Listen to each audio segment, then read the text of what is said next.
But most guys, the reason why they get into really bad relationships, the reason why the divorce rate is what it is, the marriage rate gets pushed back even further. For men, it's like 29. For women, it's 28, maybe even 30 by now. We've pushed the rate of, or the incidence of first marriage further and further into our 30s right now. The reason for that is not because guys want to be adolescents. It's not because guys want to, even guys who don't want to get married.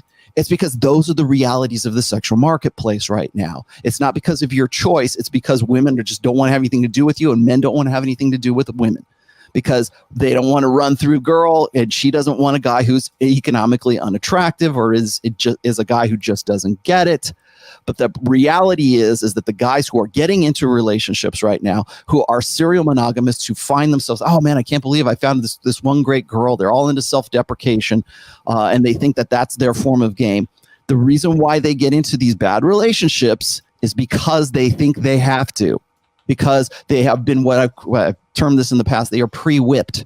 They're already whipped by a girl they haven't even met yet, because they believe that the expectation of them by the blue pill that's conditioned them for this, they believe that when they get into that relationship, it's going to be hard work.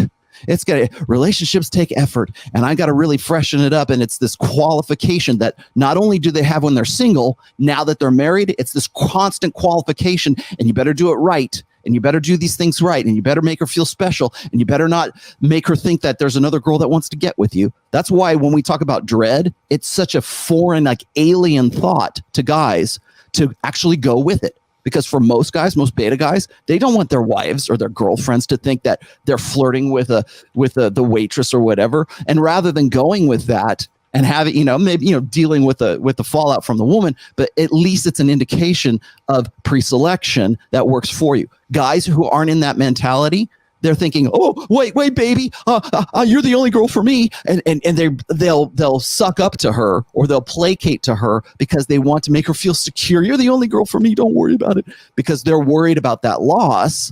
And the reason where that comes from is not from within marriage. It comes prior to that. It's your upbringing, it's your thinking, it's your serial monogamy. It's trying to prove yourself as that unique guy amongst all these other guys. Because to the blue pill beta mindset, everybody's a player.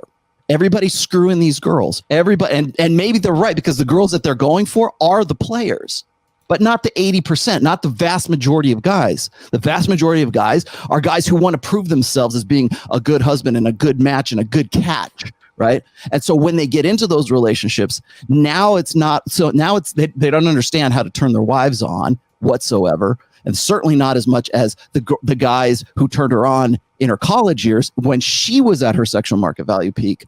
But what they don't understand is that when they get into these relationships, women's sexual market value changes.